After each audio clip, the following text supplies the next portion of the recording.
What's up guys, it's TechRaccoon back with another video, and today we're going to be taking a look at so basically we're going to be looking at my backlit desk and how to do it with only just Christmas lights like what I have and masking tape.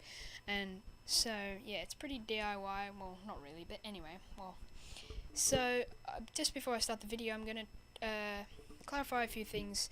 For starters, I wanted you guys to leave in the poll right up in the screen if you want me to do a Fortnite video like once a month or something like that. I'll set a date for that if you guys want it. Yeah, there'll be a poll up on the screen.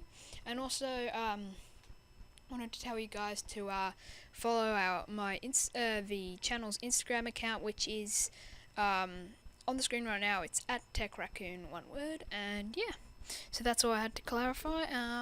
Yeah, let's have a look at my backlit desk. You can see that there's the lights and stuff, and you just use some masking tape and like put it on the wire so it sticks to the back of your desk. Now it's a bit messy as you can see, but yeah, so I've got the little box thing with the switch down there, and yeah, it works really quite well.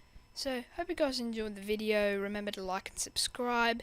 Yeah, and I'm also recording with the BM800, which I just got. I'll be doing a review on that, and also I have a new RGB keyboard, so yeah, I'll be doing a review on that as well. But yeah, remember to leave down in the comments below if you guys want me to continue doing the Fortnite videos. Yeah, hope you guys enjoyed the video. Remember to like and subscribe, and see you next time.